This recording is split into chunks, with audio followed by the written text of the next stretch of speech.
बिस्मिल्लाहिर्रहमानिर्रहीम। अस्सलाम वालेकुम पाकिस्तान। मैं हूं हैदर मेहदी और ये है वॉइस ऑफ फ्री पाकिस्तान, आज़ाद पाकिस्तान की आवाज़। पाकिस्तान में और पाकिस्तान के बाहर सुनने वालों के लिए मेरा और आदिल राजा साहब का अस्सलाम वालेकुम and welcome to the program. सारे हमारे देखने वाले सुनने वाले, आदिल साहब आपको भी welcome to the program. Thank you so very much sir, बहुत बहुत शुक्रिया आपका, जज़ाकल्लाह खैर। तमाम अल्हम्दुलिल्लाह सुनने रब्बिल वालों को जो है वो अस्सलाम वालेकुम। वालेकुम सलाम। आदिल, अच्छा, छुट्टी अच्छी रही? सुबह भी बड़ी हमारी ज़बरदस्त किस्म की डिस्कशन हुई, बहुत अच्छी, बड़ी मुस्बत थी। मेरा ख़्याल है पहली दफ़ा मैं और आप जो हैं, हम गुस्से में नहीं थे। हमने ज़रा तहम्मुल से ठंडा पानी पी के बात की, और करनी भी इस तरह चाहिए। पर फीडबैक भी यही आता था कि मेहदी साहब, आप और आदिल जब तहम्मुल से बात करते हैं, बड़े सुनने में आता है, लेकिन जब आप गुस्से में बात करते हैं, आवाज़ आपकी ऊँची हो जाती है।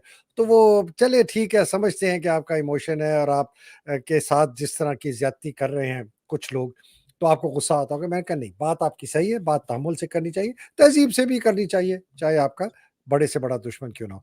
आदिल, आज का जो प्रोग्राम है मुख्तसर रखेंगे, कोशिश करेंगे 20 मिनट के अंदर-अंदर इसको ख़त्म करें। अ, मेरे पास 3 सवाल हैं आपके लिए। एक सवाल ये है कि हमें समझाएँ आदिल, कि पर्दे के पीछे क्या हो रहा है, ठीक है ना? वो गाना था ना, पता नहीं चोली के पीछे क्या हो रहा है, या मुझे नहीं याद, कोई इंडियन ऐसा कि गाना था, कि पर्दे के पीछे असल में क्या ये सारी मैशिनेशंस हो रही हैं, एक तो ये। दूसरा, इस सारी कार्रवाई में, ये तख़रीबकारी में, ये प्लानिंग में, ये जो भी मैकियावेलियन शैतानी दज्जाली प्लानिंग हो रही है, इसमें किस तरीके से इमरान खान को ये मार्जिनलाइज़ कर रहे हैं, उसकी जो विज़िबिलिटी है उसको डाइल्यूट कर रहे हैं, पीछे है, सामने नहीं आ सकता। और क्या वाक़ई माइनस इमरान खान फ़ॉर्मूला पर पीटीआई के अंदर से अब बात शुरू होगी? ये दूसरा सवाल है। इसी के साथ तीसरा सवाल, जो कि मेरे लिए सबसे खतरनाक है, क्या मैं एक वैसी वहशी कोई पागल कॉन्स्पिरेसी थ्योरिस्ट हूँ, कि ये मैं कह रहा हूँ और आप भी कह रहे हैं कि इमरान खान की जान को बहुत खतरा है, ना कि उनकी ज़ाती जान को बहुत खतरा है, उनकी अहलिया की जान को भी बहुत खतरा है, उनकी बहनों की जानों को, और उनके जितने करीबी रिश्तेदार हैं, बहनोई और औलाद अगर पाकिस्तान में, उनको खतरा है। इसलिए कि मुझे एक फ़ौजी जनरल ने कहा कि मेहदी, ये शेख मुजीब वाला हाल करेंगे इमरान की फैमिली का, जो फ़ौज ने शेख मुजीब का किया था। तो आदिल, इससे मैं आपकी राय लेना चाहता हूँ। जी। देखिए सर, बड़ी पिक्चर से शुरू किया जाए, पाकिस्तान के अंदर क्या हो रहा है वो तो ज़ाहिर बात है कि एक इंटरनेशनल गेम प्लान का हिस्सा है। डोमेस्टिक गेम प्लान तो बहुत वाज़ेह है, उसके अंदर तो कोई शक शुबे की गुंजाइश नहीं है हुँ, कि चंद जर्नैल और चंद जर्नैलों के बगल बच्चे, चंद इंडस्ट्रियलिस्ट फैमिलीज़ जो हैं, चंद अमीर ख़ानदान जो हैं, वो मिल के अपने ज़ाती मफ़ादात की खातिर, रिश्तेदारियाँ इनकी हुई हुई हैं आपस में, इनके खानदान से हमेशा जो है वो टॉप के अंदर लोग रहते हैं, और नहीं रहते तो उनको काबू कर लेते हैं। तो जिस तरह आसिम मुनीर को काबू किया गया, आसिम मुनीर को रिटायरमेंट के बाद चीफ लगाया गया, उसने कुछ वादे वईद किए, उनके तोड़ने के ऊपर अब ऑडियो लीक्स भी आई हैं, वो भी हम आगे चल के आपको एक दफा फिर सुना देंगे। पहले नवाज शरीफ साहब की आई है, उसके बाद जो है वो अब इसहाक डार साहब की, उनके समधी की आई है, जिसमें वो खुल के जो है इनको सलवातें सुना रहे हैं, गालियां दे रहे हैं। तो ये जो ये सिचुएशन है सुनाई इसके अंदर, सुनाई देता हूँ, अभी सुना दूँ? जी सर सुना दें, बिल्कुल पहले इसको सुना दें सर। कि क्या इसहाक डार साहब जो हैं वो चेयरमैन सेनेट लगाने का इनको वादा किया गया था, जिस तरह इनके समधी नवाज शरीफ को हुँ, वजीर आजम पाकिस्तान लगाने का वादा किया गया था, हुँ, हुँ, लंदन प्लान के मुताबिक, जिसका इमरान खान भी जिक्र करते हैं। हुँ, तो वो पूरा ना होने के ऊपर मुबैना तौर पे जो है ये सलवातें सुना रहे हैं हुँ, हाजिर आर्मी चीफ को, आसिम मुनीर को, कि उसको क्या गालियां पड़ी हैं, क्या उसकी बेइज्जती हो रही है, और ये सुधरा ना, बिहेव इसने ना किया, तो आगे इसके साथ क्या होगा। ये हुँ, सुना दीजिए एक दफा फिर सर, मैं इसको ये डोमेस्टिक सिचुएशन से फिर बाहर लेके चलता हूँ सर। हुँ, हुँ। चलिए आदिल, आप ज़रा थोड़ा-सा डोमेस्टिक सिचुएशन की बात करें, मैं वो ढूँढ रहा हूँ, पता नहीं एकदम शायद बंद हो गई, मैं अभी खोलता हूँ उसको। जी। देखिए सर, यहाँ पे एक तो डोमेस्टिक अपने जाती मफादात की खातिर कौमी मफादात की कुर्बानी पाकिस्तान में 75 साल से दी जा रही है, जो अब भी दी जा रही है। और जाती मफादात को जो है वो कहा जाता है कि ये स्ट्रैटेजिक कंपल्शंस बना दी जाती हैं। हालांकि इस खित्ते में कोई भी ऐसा मुल्क नहीं है जो अपने कौमी मफादात के ऊपर जो है वो जाती मफादात को या किसी गैर मुल्की मफादात को तरजीह देता हुआ दिखाई दे, लेकिन पाकिस्तान में ये सिलसिला जो है ये मुसलसल चलता चला आ रहा है। अब इसी सिलसिले को देखते हुए पाकिस्तान पे किताबें भी लिखी गई हैं और पाकिस्तान के बारे में खुलेआम अमरीकी हुक्काम ये कहते हैं कि हम रिश्वत देते हैं, पाकिस्तानी जर्नलों को अपना काम करवा लेते हैं, तो अब हमारे लिए काम आसान है। और ये एक सेट पैटर्न है पाकिस्तान के अंदर काम करवाने का, और उसको अगर किसी ने कभी चैलेंज किया है तो वो बंदा जो है वो सरवाइव नहीं किया, चाहे वो लियाकत अली खान हो, चाहे वो फातिमा जिन्ना हो, चाहे वो मुजीबुर रहमान हो, या उनके बाद जुल्फकार अली भुट्टो हो, और अब आके चाहे वो इमरान खान हो, वो बंदा कभी सरवाइव नहीं कर पाया। ये बात हमें अच्छे तरीके से पता है, तो ये आपका जवाब हो गया कि इमरान खान की जान को कितना खतरा है। इनमें से जितने भी लोगों का नाम लिया उन सबको किसी ना किसी कंस्पिरेसी के तहत इसी फौजी इस्टेब्लिशमेंट ने, मिलिट्री हंता ने, जनता ने जो है वो मरवा दिया, ठीक है। और उसके तमाम नामो निशान मिटा दिया गया और उसको कुछ और कहा गया। बांग्लादेश की अगर आर्मी ने मुजीबुर रहमान को मारा तो वो आर्मी इसी आर्मी के हिस्सा थी, और इस वक्त वो भारतीय फौज के जेर तसल्लुत है। आप शायद ऑडियो दिखाना चाह रहे हैं सर? जी, मैं ऑडियो दिखाता हूँ, और इसमें मैं एक तरफ दिखाने से पहले एक बात करूँ। आदिल, 2 हफ्ते से ना अच्छा एक सर, बड़ी मुझे पहले इंटरेस्ट। इसको कंक्लूड जरूर करने ठीक दीजिएगा। है, चलें, मैं बेसिकली दिखाता हूँ, मैं जी, डन, नहीं डन, सर, डन। इसको बाद में दिखाते हैं सर। बेसिकली बैनुल अक़वामी सतह के ऊपर पाकिस्तान मौजूदा सूरत हाल में, आप कहते हैं जी ट्रंप अगर आएगा तो क्या फायदा हो जाएगा, ट्रंप जीत गया। कोई लोग कहते हैं जी ट्रंप ने पीटीआई के आला अहदेदार को फोन करके कहा कि हाउ इज माय फ्रेंड, और आप हल्ला मचा देते हैं। भाई बात यह है कि America is not interested any more in Pakistan. Hmm, America outsource कर रहा है पाकिस्तान को, हुँ, हिंद इंडिया को अपना हुँ, स्ट्रेटेजिक पार्टनर बना के उस रीजन के अंदर। और हुँ, पाकिस्तान अपनी मौजूदा सूरत में अगर इसी तरह लेटा रहा हिंदुस्तान के आगे और 5 साल उनको फ्री रन दे दिया, तो 5 साल बाद इंडिया इस पोजीशन में होगा कि आपका पानी रोक के आपकी मईशत को तबाह बर्बाद करने की पोजीशन में होगा, और आपको टोटे टोटे करने की पोजीशन में होगा, और आपको बैलकनाइजेशन करके आपके ऊपर हैजमनी कायम करने की जो है वो पोजीशन के अंदर होगा। क्योंकि मौजूदा पाकिस्तान में फिर भी आपकी सिक्योरिटी फोर्सेस में ऐसे एलिमेंट्स मौजूद हैं, और आपके सिक्योरिटी फोर्सेस के बाहर भी, फौज के बाहर भी, अफवाज पाकिस्तान से बाहर भी ऐसे एलिमेंट अभी भी मौजूद हैं जो ये नहीं होने देंगे मौजूदा सूरत हाल में। इसलिए पाकिस्तान के टुकड़े करना चाहते हैं, वो बड़ा पुराना इनका प्लान है, कोई नया प्लान नहीं है। और पाकिस्तानी बजाय इसके कोई सद्देबाब करे, हुँ, पाकिस्तान की फौज जो है उनको मौका फराम कर रही है। हुँ, एथनिक फॉल्ट लाइन को मजीद बढ़ा के पंजाबी हुँ, पठान इन्होंने शुरू कर दिया है। पहले बलोचियों को मार मार के जो इन्होंने काम शुरू हुँ, किया वो आपके सामने है। हुँ, और मतलब पीछे बचता फिर क्या है? ग्रेटर हुँ, पंजाब बनाने के चक्कर में भी आप बैठे हुए हैं। नवाज शरीफ साहब जरदारी इल्जाम लगाता है, उनको शूट करता है, तो फिर टुकड़े टुकड़े करके आपने जो स्ट्रेटेजिक डेप्थ अफगानिस्तान को रखा हुआ था उसको आप दुश्मन अपना बता रहे हैं। तो वो जाहिर बात है कि आपका जो ट्राइबल एरिया, वहां पे डिवाइडेड ट्राइब्स हैं, दोनों तरफ कौमें एक ही रह रही हैं, वो तो जाएंगे अफगानिस्तान वालों के साथ जाएंगे। तो ग्रैंड स्केल में यहाँ पे जो प्लान चल रहा है, अगर 5 साल इसी तरह आपने जो है वो असेंबलियों में सर्कस ही चलाना है और टन टकोर प्रोग्राम ही चलाना है, तो अल्टीमेटली वो इतना पावरफुल हो जाएंगे कि वो फिर 5 साल बाद आके जब आपकी जो फॉल्ट लाइंस मजीद आप बढ़ाते चले जाएंगे, जी, गमो गुस्सा बढ़ता चला जाएगा, तो उसको वो एक्सप्लॉइट बड़े इजी से करके तोड़ेंगे फिर आपको। और आपको फिर पता भी नहीं चलेगा कि हुआ क्या है। यूएसएसआर से ज्यादा एटम बम है क्या आपके पास? आप मुझे बताएं। हुँ, लेकिन मईशत उनकी नहीं चल रही थी, आपका पानी कंट्रोल उन्होंने कर लिया, और आप उनके आगे पक्के लेटे में, ठीक है, लड़ने जो कि आप है नहीं, ठीक। हुँ, और आप कहते हैं जी हमने कारोबार करना है, तो हुँ, वो पानी रोकेंगे, तोड़ेंगे, कहेंगे करो कारोबार, अब इस तरह करो, और आप इस तरह भी राजी हो जाएंगे, और आखिर में आपके पास जो है वो निक्का जा पंजाब जो है, या पेशावर से मुल्तान तक चलो कर लो, इतना ज्यादा कोई दरमियान के अंदर जो है वो टन टकोर प्रोग्राम रह जाएगा। वहां भी नॉर्थ पंजाब वाले बहुत मुश्किल है कि माने, लेकिन ये मसले मसाइल बेतहाशा आपके होंगे।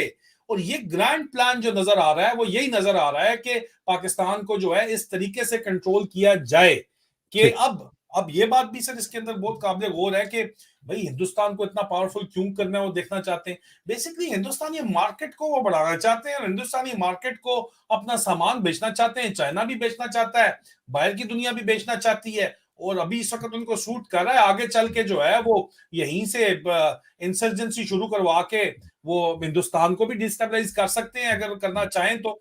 तो बहरहाल ये आपको बात ये समझनी चाहिए। आपने पूछा था कि what is going on in the larger picture, coming back sir, यहाँ पे जो हालात बने हुए हैं उस पे प्लीज जरा ये ऑडियो दिखाइएगा जो मैं ये ऑडियो खुले। ऑडियो दिखाता हूँ, ऑडियो हाँ, जी, दिखाता बात करें जी सर। जी, इसको रैप अप करते हैं। जो इंटरनेशनल गेम है, मैं उसके ऊपर से 3 बातें करना चाहता हूँ।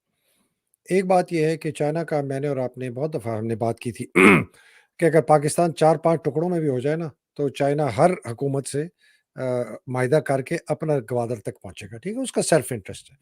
दूसरी मैं बात करना चाहता हूँ कि चाइना का हिंदुस्तान के साथ तकरीबन 158 158 मेरा ख़्याल है बिलियन डॉलर्स की ट्रेड है, जिसके अंदर से सिर्फ़ 28 बिलियन एक्सपोर्ट हिंदुस्तान करता है, 130 बिलियन एक्सपोर्ट चाइना करता है। तो चाइना का self interest, economic self interest है, बहुत क्लोज़ली टाइड है इंडिया के साथ। वो इंडिया के साथ कभी जंग नहीं करेगा। ये मैं दूसरी बात कहना चाहता हूँ। तीसरी बात मैं आपको ये कहना चाहता हूँ कि जो बाकी मुल्क है ना, अफ़गानिस्तान और ईरान, उनको भी अपने सेल्फ इंटरेस्ट है। ईरान ने अपने आप को इल्हाक किया हिंदुस्तान के साथ इसलिए कि हिंदुस्तान वो गैस भी उनसे खरीद सकता था, हिंदुस्तान उनसे तेल भी खरीदता था जब उनके ऊपर सैंक्शन थे। हम तो नहीं किए, हमने तो पाइपलाइन भी नहीं लगाई। अफ़गानिस्तान जो कि बहुत बड़ा दुश्मन था, तालिबान वाली हुकूमत हिंदुस्तान के साथ बहुत करीबी ताल्लुकात हो गए, चीन के साथ भी हो गए, रूस के साथ भी हो गए, सब अपना-अपना फ़ायदा देख रहे। पाकिस्तान के अंदर मैं जब आप ये हम बात करते हैं ना, मैं सोचता हूँ कि यार ये फ़ौजी junta जो है, इसका ऑब्जेक्टिव क्या है? एक तो ऑब्जेक्टिव है कि पाकिस्तान पे कब्ज़ा रखे, लेकिन अगर ऑब्जेक्टिव है कब्ज़ा रखना और जिस तरह इमरान कहता है कि यार अगर ये मईशत को ठीक कर सकते हैं तो सौ बिस्मिल्लाह। लेकिन ये इनको पता है कि ये नहीं कर सकते, तो देन देयर इज़ मैं फिर कॉन्स्पिरेसी थ्योरी लैंड में फिरता हूँ, तो फिर इनको पता है कि जो कुछ ये कर रहे हैं, इससे मुल्क के अंदर बहुत ज़्यादा फिशर्स और बढ़ेंगे, एथनिसिटी बढ़ेगी, प्रोविंशियलिज़्म बढ़ेगा, सेक्टेरियनिज़्म बढ़ेगी, हर किस्म की फ़िरका वारियत सब कुछ लिंग्विस्टिक आपकी लिसानी फ़िरका वारियत बढ़ेगी, लिसानी। तो ये सारी चीज़ें इनको अगर नज़र आ रही हैं, जो कि आ रही हैं, और ये सिर्फ़ ये देख रहे हैं कि जी फ़िज़िकल कंट्रोल जो है ना, एहतजाज नहीं हो रहा सड़कों पे, तो हम ठीक हैं। ये नहीं देख रहे कि अंदर जो एक आतिशफ़िशा आग फट रहा है, जो बांग्लादेश के अंदर बनता रहा, फट गया। तो ये नेचुरल कॉन्सिक्वेंस है कि जब आप लोगों को दबाएँगे, तो जो सबसे आपके डीप फिशर्स हैं ना, वो हैं लसानियत के, प्रोविंशियलिज़्म के, एथनिसिटी के, कल्चर के, सेक्टेरियनिज़्म के और मज़हबी। ये आपके फटेंगे। इमरान ने इन सबको जोड़ा था। तो मैं I just really wanted people to understand. और आगे जो मैं बहुत खतरनाक बात है, मैं एक आज़ाद इंडियन ऑक्यूपाइड कश्मीर से एक साहब ने मुझे कहा, उन्होंने कहा सर मैं आपको लिख के दे रहा हूँ बिकॉज़ उसका एक कज़न था जो कि टुकड़ों में काट के वो उसको फेंक दिया था, फिर उसको वो कहता है जी गिलगित बल्तिस्तान के ऊपर हिंदुस्तान ने 2025 में कोई ऐसी कार्रवाई करनी है, या वो फिजिकल फिजिकल कॉन्फ्रंटेशन करेगा, या वो अंदर जो इतना गुस्सा है फौज के खिलाफ उसको इस्तेमाल करेगा। मुझे लग रहा है कि गिलगित बल्तिस्तान के अंदर कोई एक सिचुएशन तब्दील होने आ रही है, वो उसने ये कहा। मैंने कहा अच्छा, बड़ी इंटरेस्टिंग बात है। आखिर रह गया ट्रंप। बिल्कुल आपने सही कहा आदिल। हम अपने आप को जो ना फुदकते हैं कि हम बड़े इम्पोर्टेंट हैं, हम ट्रंप के जो है ना रेडार के सेंटर में हैं। कोई सेंटर वेंटर में नहीं। ये वो ज़माना गया, रात गई, बात गई। ट्रंप ने अपना इलेक्ट होना है, अपना करना है। वो ज़्यादा से ज़्यादा क्या कर देगा, free Imran, this that the other, कोई ऐसे-वैसे कर जो फाइनल मैं बात करके फिर आपके इसके आता सर, हूँ। इसमें इसमें एक चीज मैं जरूर ऐड करूंगा कि ये जो लोग बात करते हैं ट्रंप आएगा, तो ट्रंप ने बड़ी बात की किसी लीडरशिप से, पीटीआई के सीनियर का हाउ इज माय फ्रेंड, ओए ओए ओए, हल्ला हो गया। हुँ, बेसिकली ये वो लॉबिस्ट हैं जो यूएस में फिजिशियंस जो हैं, डॉक्टर्स जो हैं, वो बेतहाशा पैसा अपना लगाते हैं। हुँ, जो पाकिस्तान से मोहब्बत में जो भी उनके पास प्रधान बन के आता है, उसको फंड लगा देते हैं, उनके आगे ढेर लगा देते हैं। और क्योंकि बड़े वेल अर्निंग जो है, वो उनकी अर्निंग ठीक ठाक है, तो बेसिकली उन लोगों के पास जाके उनको एक तरफ तो जो है उनको ये किया जाता है, उनसे पैसे ऐंठे जाते हैं। दूसरी तरफ ये लॉबिस्ट जो हैं, ये बेसिकली चाहते हैं कि पाकिस्तान में हालात इसी तरह आग लगी जाए और हम जो बताते रहें कि वॉशिंगटन से ही चलेगा जो भी काम होगा। देखिए सर, घूम फिर के बात फिर वही है कि अगर 25 करोड़ पाकिस्तान अपने आप को नहीं बदलना चाहता, जो इस वक्त भी वाज़ेह तौर के ऊपर मेजॉरिटी तो नहीं, 25 करोड़ तो नहीं, लेकिन 50% को जो है इतना आसान है बेवकूफ बनाना।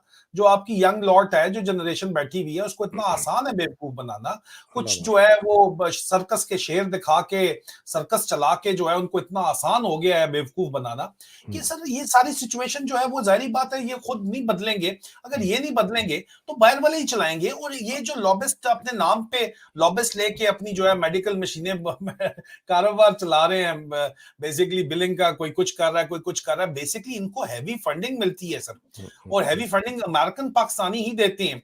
इनका हुँ। पूरा कारोबार चला हुआ है सर इस चक्कर के ऊपर। और वैसे तो सर अमेरिकन पॉलिसी जो है वो बड़ी सर, स्ट्रेट फॉरवर्ड रहती है। आगे ज़रा सर बुश ने, माइंड यू सर, रिपब्लिकन्स ने स्ट्रेटेजिक पार्टनरशिप को एडवांस किया था इंडिया के साथ। डेमोक्रेट्स ने आके वो चेंज नहीं की पॉलिसी, जी, उसी जी। पार्टनरशिप को इंडिया के साथ वो चला रहे हैं। ठीक है, तो आदिल आपको अब जो इन लोक है वो लोकल बदलना लोकल पे आपको खुद होगा। जी सर। लोकल पे आ जाएँ।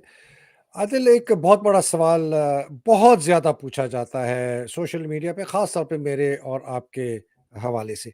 वो ये है कि जी आप लोग जो हैं शेर अफ़ज़ल मरवत के खिलाफ क्यों कर रहे हैं? शेर अफ़ज़ल मरवत ने पार्टी को बड़ा मुतहर्रिक किया, पार्टी के अंदर बड़ी जान डाली, जब सब डरे हुए थे, भागे हुए थे। ये वाहिद आदमी है जो, ये अभी पूरे आराम से तसल्ली से सुनना, ये सर वाहिद आदमी है जिसने लोगों को मुतहर्रिक किया, बाहर निकला, कन्वेंशन कराया, खौफ के बुत तोड़े और इसकी वजह से पार्टी जो है उसके अंदर जान पड़ी। एक ये बात है, तो आप लोग बड़ी ज़्यादती कर रहे हैं, अगर वो है भी 2 नंबर ना, लेकिन उसने पार्टी को बड़ा फ़ायदा पहुँचाया। पहला सवाल ये है, लेकिन इस सवाल पे जवाब देना। अच्छा, दूसरा सवाल वो है, जो मैं अब पूछता हूँ उनसे वापस, कि अगर शेर अफ़ज़ल मरवत कन्वेंशन ना करवाता केपी में, सिर्फ़ केपी में कराया ना, शायद एक आधा जाके सिंध में कराया होगा, एक आधा शायद बलूचिस्तान में करा, पंजाब में तो आया, 48 घंटे दबका, बाहर भागा और उसको छोड़ दिया, उधर वहाँ नहीं उसको करने दिया। अगर ये ना करवाता, मैं मफ़रूज़ा करता हूँ, मेरा सवाल है और आदिल फिर आपसे भी सवाल है, तो 8 फरवरी को आप क्या समझते हैं कि लोग वोट देने के लिए बाहर ना निकलते हैं इमरान खान के लिए, और वो सिर्फ़ इसलिए निकले हैं कि शेर अफ़ज़ल मरवत ने कन्वेंशन किए हैं केपी में? ये 2 सवाल हैं आदिल, ये इसका जवाब दे दें आप, फिर प्रोग्राम को ऑडियो लीक दिखा के फिर रैप अप करते हैं। जी आदिल। सर, वो गुजरात में ना दो लोग खंबा काट रहे थे सड़क के किनारे। उनसे जाके पूछा कि भाई ये खंबा क्यों काट रहे हो? उन्होंने कहा जी इमरान खान अगर खंबे को भी टिकट दे देगा तो वो जीत जाएगा, तो ये हम खंबा खड़ा करना चाहते हैं ताकि इस पे टिकट जो है वो लगे। और जो कि एक हकीकत है, ये मजाक तो है लेकिन हकीकत है। और जिनको बंदा लोग जानते भी नहीं है, जिनका नाम भी नहीं सुना, जिन्होंने इमरान खान की मर्जी भी नहीं थी, चाप करके 2 नंबरी तरीके से जो है टिकट पीटीआई का लिया, इमरान खान के सदके उसको भी वोट पड़े हैं सर जी। तो इमरान खान के नाम पे वोट पड़ना था, भावे कोई कन्वेंशन ना होता, लोगों ने इससे ज्यादा निकलना था। लोगों को तो जो है वो बेसिकली जो स्टीम बनी हुई थी, उसको स्टीम के ऊपर से जो बाप है वो आगे से वेट भाप उतारी गई है कन्वेंशन कन्वेंशन करवा के। और कन्वेंशन करने की इजाजत दी गई बकायदा तौर के ऊपर। ड्रामेबाजी फुल, जिन्होंने गिरफ्तार करना होता है वो खान को, इमरान खान को अगले चुक के लेके जा सकते हैं। तो ये किस खेत की मूली है भाई? क्या आप बातें करते हो, कुर्बानी दी फलानी दी? यार खुदा का वास्ता है, आप मुझे बताएं कि ये अभी हालिया हफ्ते वाले दिन जो बकायदा तौर के ऊपर एहतजाज हुआ है, वो लाहौर में पूरे पाकिस्तान में पाबंदी थी मीडिया कवरेज की, पाकिस्तान के मेन स्ट्रीम मीडिया को, लोगों को उठा उठा के लेके जाया जा रहा था। लेकिन सिर्फ पिंडी इस्लामाबाद में जहां पे ये सर्कस का शेर काम कर रहा था, वहां पे जो है वो सर्कस पूरा दिखाया गया और वहां पे उसकी तकरीर भी खास तौर के ऊपर चलाई गई। और आप मुझे बताएं कि क्या दो ब्रिगेडियर्स ने एक आईएसआई और आईएसपीआर से फोन करके आपको नहीं बताया गया, एक बहुत सबसे बड़े टीवी चैनल की तरफ से, कि हमें ऑर्डर आया था आईएसपीआर और आईएसआई की तरफ से कि ये तकरीर दिखाई जाए, जिसमें फिर एक दफा मुझे और आपको जो है वो गद्दार सर्कस के शेर ने डिक्लेयर किया। तो सर ये तो कोरियोग्राफ्ट है सारा काम। ब्रिगेडियर फैसल मरवत जो है वो कोरियोग्राफ्ट कर रहा है और हमें पैगाम भेज रहा है कि नहीं वो दोनों तरफ वो खेल रहा है। आप उनको समझते हैं कि आप उनको बेवकूफ बना रहे हैं और अगले आपसे बहुत सियाने हैं। आपकी जो कॉल्स है वो तक उनको पता है कि आप किससे क्या बात कर रहे हैं। आपको उन्होंने चंगा वल घुमाया हुआ और आप घूम रहे हैं। तो सर बात तो सारी ये है, यही है ना। और क्या है कि इस कौम को जो मीठी गोलियां खिला के और जो है नशे की गोलियां दे के जो 75 साल से काबिज हैं, वो एक्सपर्ट हैं इस काम के अंदर, वो अपना काम कर रहे हैं और आप उनको करने दे रहे हैं। अच्छा, एक ब्रेकिंग न्यूज दूं आदिल। जी सर। ब्रेकिंग न्यूज ये है कि अब मुहिम चल पड़ी है अलीमा खान के खिलाफ। और ये मैं अंदर से खबर दे रहा हूं आपको। खबर ये है कि जी अलीमा खान जो है वो इमरान खान के मफाद में काम नहीं कर रही। अंदाजा करें जी। अंदाजा करें। अच्छा, ये बाय द वे हल्की फुल्की मौसीकी को 8-10 दिन से मेरे पास आ रही थी, लेकिन जी। पिछले 2-3 दिन में जब से वो मेरा खास तौर पे ट्वीट आया 24 घंटे पहले, बहुत शिद्दत आ गई और ऐसे लोगों से आई जिनके साथ मेरा बहुत करीबी राब्ता है। मैंने कहा ये तुम क्यों कह रहे हो कि हैदर भाई, ये मुझे 4-5 लोगों ने बताया। मैंने कहा तुमने कभी ये सोचा कि 4-5 लोगों ने एकदम तुम्हें क्यों ये बात, ये पिछले 24, 48, 72 घंटे में 4-5 मुख्तलिफ लोगों ने किसी महफिल में बैठ के या आपको फोन करके ये क्यों आपको कहा कि यार अलीमा खान जो है ना, अलीमा खान पे जरा नजर रखो, वो इमरान खान के। मैंने कहा बॉटम लाइन तो मुझे क्या कह रहे हैं कि अलीमा खान इमरान खान के इंटरेस्ट के खिलाफ काम कर रही है। मैं जी साहब, मैं ये नहीं कह रहा हैदर भाई, ये नहीं कह रहा, लेकिन आप नजर रखें। मैंने कहा बात सुन, क्या मैं क्या नजर रखूं?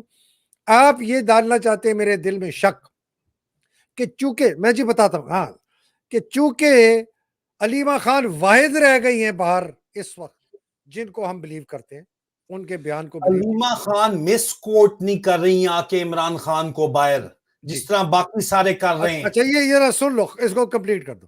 डिक्टेशन नहीं ले रही इनकी। डिक्टेशन ही ले रही ना। तो अब उन्होंने कहा है कि अलीमा खान को भी गंदा कर दो, जिस तरह हैदर मेहदी और आदिल राजा को गंदा किया है ना, और इनको कहा है जी ये इनके साथ पीटीवाई वाले सब। अब अलीमा खान को जो सुनते हैं, मतलब अंदाजा करें, इनकी सोच देखें। लेकिन आदिल, इनकी सोच कितनी शैतानी है। आज बात शुरू कर दी ना, हफ्ते बाद 2 हफ्ते बाद कुछ और छोड़ देंगे, कोई ऑडियो लीक करा देंगे, कोई अलीमा खान के ऊपर तोहमत लगा देंगे, कोई अलीमा खान। अच्छा, मुझे कोई कहता है जी 2008 में अलीमा खान की बहुत सख्त झगड़ा हुआ था इमरान से। मैंने कहा ये 2024 है, तू मुझे 2008 की बातें, मतलब इस किस्म की बातें। तो ये मैं बताऊं, मैंने कहा बात सुन, एक दिन जो है ना, तुम मुझे पता है क्या कहोगे, मेहदी साहब मुझे तो इमरान खान पे भी बड़ा शक है। ठीक है ना? तो जी आदिल, एंड लेट्स कंक्लूड। देखिए सर, बात यह है कि अलीमा खान को जाहिर बात है कि अब कंट्रोल करने की कोशिश की जा रही है। अलीमा खान जो है वो खान की, मैंने और आपने भी बात की कि इमरान खान जो कहते हैं वो हूबहू बाहर आके पैगाम दे देती हैं। और वो पैगाम जो है वो किसी भी सूरत जो है वो इनको काबिल कबूल नहीं है इमरान खान की बात बाहर पहुंचे। इमरान खान की बात उनको काबिल कबूल तब है जब बाहर आके सर्कस का शेर कह के इमरान खान ने मना कर दिया है अमेरिका में आर्मी चीफ के खिलाफ एहतजाज करने से, और आप एहतजाज कैंसिल कर दें और बाद में पता चले इमरान खान के मैंने तो ऐसी बात की नहीं। वो किस तरह की अलीमा खान के जरिए बताई कि जी हमने तो कोई ऐसी कोई बात की नहीं है मैंने सिरे से। तो ये जो अली मोहम्मद खान कहे कि वो तो इतबार करता है इसके ऊपर, और वो आगे से आके कह दें कि ये तो कोई ऐसी बात हुई नहीं है, तो फिर आगे से आप मुझे बताएं कि वो कहाँ का रह जाएगा वो। तो बेसिकली अलीमा खान को डराया जा रहा है कि तुम में जो हम कहते हैं वो बोलो, नहीं तो तुम्हारे भाई को हम टंग देंगे। अगर ये टंगने जोगे होते तो अब तक टंग चुके होते। बात तो ये है। ठीक है। और इस वजह से ये बात समझने की जरूरत है। और मेरे ख्याल में ये बात शायद समझ आ रही है अलीमा आपा को, इस वजह से अब अलीमा आपा के भी पीछे पड़ गए हैं कि उनको भी जो है मजीद जो है वो किया जाए। मैं तो सर उन बेवकूफों से यार ये, पूछता हूँ, हाँ हाँ, सर एक मिनट ना सर, मैं जी उन बेवकूफों से पूछता हूँ, उन बेगैरतों से पूछता हूँ, उन बेशर्मों से पूछता हूँ कि ना मुझे समझ नहीं आती जो ये टिकटॉक मार्क के ऊपर बैठे हुए हैं, आप लोगों के क्या अंधा हुए हुए हो कि सिर्फ बढ़के मार रहा है एक बंदा और उसको कंपनी मरवा दी है, और आप कह रहे हो वो अल्लाह ला ला ला ला ओ बड़ी जबरदस्त जिंदाबाद है। यार खुदा का वास्ता है, कोई अपना सर से सोचो, अपने पेट से या तो ना ठीक है आदिल, सोचो, पेट और ठीक गोडों है के दरमियान से ना आदिल, इस सोचो। पे हमने ना, मैं क्यों इस बात को काट रहा हूँ, नाजरीन आप फिर मुझे ना कहना। इस पे मैंने और आदिल ने बहुत डिटेल्ड बात की है सुबह के लाइव व्लॉग में, उसको प्लीज आप देखें। आदिल, मैं इस आदमी की तस्वीर सुबह भी दिखाई थी, आज भी दिखाई है। सर असल, ऑडियो भी आपने सुनाना है, ऑडियो लीक भी सुनाना है जी इस जी, वक्त मैं ट्रेंड कर रहा हूँ हर तरफ, असल, जी जी पॉलिटिक्स ट्रेंडिंग हूँ मैं सिर्फ इसकी वजह से, तो उस पर भी सर हमने बात करनी है। आदिल, ये आदमी है असल बबर शेर है। उमर सरफराज चीमा, फॉर्मर गवर्नर पंजाब, इसको क्यों नहीं सर बाहर निकाला? अली हमजा को क्यों नहीं निकाला, ये हमने सारी बात कर ली। बस लोग जो है ना अकल से सोचें, अपने किसी और जगह से ना सोचें। आदिल, ये मैं ऑडियो आपकी दिखाता हूँ जो, और उसके ऊपर फिर हम जिन्हें जो है ना अपना प्रोग्राम ख़त्म करना है, उसका मुख्तसर तज्ज़िया दे के, अल्लाह का नाम लेके, और हम इसको बिस्मिल्लाहिर्रहमानिर्रहीम। ये जी आ गई आपकी ऑडियो। ये जी सुनाए जी इसाक डार की ऑडियो जी। किसी आर्मी चीफ की इतनी बदनामी, बेइज्जती, गाली नहीं पड़ी बाय नेम जो इसको पड़ रही है। They people used to not even name army chief, इतनी उसका रख रखाव होता था। ये इसको अभी भी समझ नहीं है कि इसके साथ क्या हो रहा है। ही नोज के what is happening, but he doesn't know what is the cause. Cause ये है, मुझे डे वन में बता दिया गया था कि किसी को नहीं छोड़ेंगे जिसने तुम्हारे साथ ज्यादती की है। आई हैव सीन पीपल, शायद का कान जो जेल गया है, मिफ्ता गया है, जेड़े जेड़े बंदे ने मैंने मुनाफकत की ना पार्टी अंदर की, सारे बेचारे ने सफर किया है। ਇਹ ਜਿਹੜੇ 2017 ਦੇ ਵਿੱਚ ਕੋਈ ਜਿਹੜੇ ਸਾ ਹਵਾਵਾਂ ਹੀ ਲੱਗੇ ਫਿਰਦੇ ਸਨ। ਅੱਲਾ ਮਾਫ करे, अल्लाह माफ करे। अगले साल 1.5 साल एवरीबॉडी सफर्ड। मैं अपने बंदे की गल कर रहा ਇਹਦਾ ਵੀ ਉਹਦੇ ਕੋਲੋਂ बता हाल है और होर होएगा इफ ही डजंट बिहेव। किसी आर्मी चीफ की इतनी बदनामी, बेइज्जती, गाली नहीं पड़ी बाय नेम जो इसको पड़ रही है। जी आदिल, मैं तो सर देख रहा था ट्रेंडिंग इन कनाडा भी आदिल राजा लिखा हुआ है, इधर मेरे पास ट्रेंडिंग इन यूके भी आदिल राजा आ रहा है, पाकिस्तान में भी आदिल हैदर मेहदी। आज बड़ी खूबसूरत किसी ने बात की, मैंने देखा कि क्यों लिखा हुआ है, तो किसी ने लिखा है कि this pressure of PTI against two YouTubers tell you a lot about the priority of leadership at this point. No protest about stolen mandate, no protest about Ahmed Shah, no protest about constant crackdown against peaceful protest, yet they choose to disown Adil Raja and Adil Mahdi. अच्छा sir, ये जो basically तो ये जो इसहाक डार साहब का जो audio है, ये बड़ी natural, it makes a lot of sense, क्योंकि आसिम मुनीर ने रिटायरमेंट के बाद चीफ लगने के लिए बेताशा वादे वही किए थे लंदन प्लान के मुताबिक। उसमें नवाज शरीफ को वजीर आजम लगाना भी था, जो कि आखिरी टाइम तक तो चल रहा था, लेकिन कोर कमांडर्स ने आके गेम डाल दी और इसने कोर कमांडर डिसीवर ने डिसीव कर दिया नवाज शरीफ को भी, और उनके समधी को चेयरमैन सेनेट मुबैना तौर के ऊपर वादा किया गया था जो कि नहीं लगाया गया, तो वो उनको लता रहे हैं पब्लिकली। और ये इस वक्त जो है मेरे ख्याल में तो इसी वजह से जो है मैं ट्रेंड कर रहा हूँ, और मुझे समझ नहीं आती, मेरा नहीं ख्याल कोई और वजह है। तो ये बात सर आपके सामने, और ये सिर्फ it is the tip of the iceberg की भी टिप है, जो ये हम ऑडियो का सिलसिला अब शुरू करने जा रहे हैं। ये कानों से धुएं निकालेगा इस पूरे साल के अंदर, तुसी मजे करो, ठीक है ना। ये जो है ना, और बाकी सर ये जो लोग हैं ना जो आप बार बार आते हैं, मैं आपको बताऊं, they are nobodies, just ignore them. ये सर्कस के शेर में आदिल मुझे ना sir please, they are only pawns in the game, don't waste our time on the pawns. Let's king और क्वीन पे नजर रखें, और वही आपको गेम जितवाएंगे भी, और लार्जर पिक्चर के ऊपर गौर करें sir. This is what my request. बिल्कुल आदि, हम और हमारा तो है, हम वो कहते हैं ना, if they go low you go high. मैं तो, और आपने हमें बड़ी डिटेल में, हमने प्लीज़ आप हमारा सुबह का लाइव व्लॉग देखें, हमने बड़ी डिटेल में समझा दिया कि हम मरवत, असद कैसर, बाकी लोगों को क्यों निशानदारी कर रहे हैं, और आपको समझ आ जाएगी कि हम क्यों करते रहेंगे। ये नहीं है कि हम उसके पीछे पड़े हैं, छोड़ दो अब कुछ और बात करो ना, पकौड़े खाने आप जाके खाएं। आदिल, एक बड़ी इंटरेस्टिंग ट्वीट आई है, बड़ी इंटरेस्टिंग ट्वीट आई आपका और मेरा दोस्त, क्या कहता है जरा सुन। कहता है try to stay away from this, ये वकास अपना बच्चा, try to stay away from this but now it has become abundantly clear Sher Afzal Marwat seems to be one of the infiltrators in PTI trying to undermine and divide it from within. I would not trust him. अब देखो, ये वो जो है ना, मैंने ये लिखा कि have these guys completely lost their minds कि ये क्या बात कर रहे हैं। आदिल, ये मुझे ना बिल्कुल डेजा वू है, 2 अप्रैल 2022, डेजा वू मतलब कि रिपीट हो रहा है। मेरे ऊपर इतनी भौचाड़ कि बाजवा को तुमने ट्विटर का, आर्मी का हमारा चीफ है, तू फौज के खिलाफ इतनी बातें कर रहा है, तू कहता है फौज जो है एक माफिया है, तू कहता है फौज ने पाकिस्तान को फलाना किया, तू कहता है पाकिस्तान ने कभी हिंदुस्तान में हम। फिर मैं आहिस्ता आहिस्ता आहिस्ता 2 साल लगा रहा, बिकॉज हक की बात है, सच की बात है। मैंने कोई रेवड़ियां तो नहीं बेचनी थी, ना हम लोग बेचने थे, ना गंडेरियां बेचनी थी। मैं तो हक और सच की बात करनी थी। ना कोई सेनेटर, ना कोई एमएनए, ना कोई एमपीए, ना कोई वजारत, ना कोई एडवाइजरी, ना कोई कारोबार।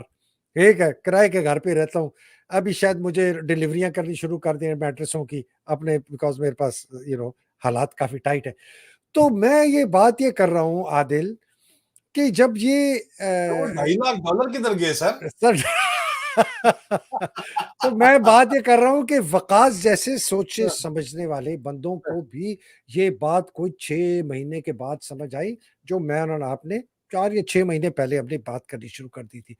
और अब इंशाल्लाह ताला सबको समझ आएगी। और ये जितने पीटीआई के अंदर मरवत के साथ घुसे हुए हैं, ये भी उसको छोड़ जाएंगे। यही शंदाना गुजार उसको छोड़ेगी, यही शहरयार अफरीदी भी अपनी जान छुड़ाने के लिए छोड़ेगा। असद कैसर का मुझे पता नहीं, इसलिए कि असद कैसर ने इसको इमरान खान से इंट्रोड्यूस कराया था 2022 में। असद और कैसर के बारे में ये भी कहते हैं कि भाई को चीफ मिनिस्टर केपी लगवाना चाहता है, कोई इस तरह का भी सीन है, शायद कोई पीटीआई वाले ही कह रहे थे कमेंट्स के अंदर। अच्छा, बार-बार मुझे ऑनेस्टली नहीं पता, लेकिन मुझे ये पता है कि पता नहीं है सबको, कमेंट्स में बार-बार पीटीआई वाले कुछ कह रहे थे सब, तो शायद ये मतलब इसको इमरान खान बिल्कुल नहीं जानता था। इमरान खान से इंट्रोड्यूस इसने कराया।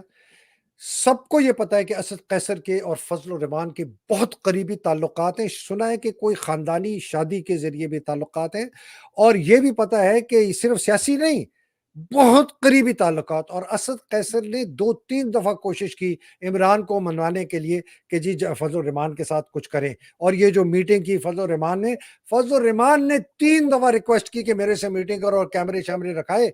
और ये तो मैं ये लोगों को कह रहा हूं कि आप आहिस्ता अभी देखते रहें, अभी तो देखिए होता क्या। और मैंने कहा है कि एक दिन आएगा, ये शेर अफजल मरवत कपड़े अपने खुद उतारेगा, हमाम में खुद नंगा होगा और ये हमाम की दीवारें खुद तोड़ेगा और सारी दुनिया के सामने इसका जो है ना राज फाश हो जाएगा।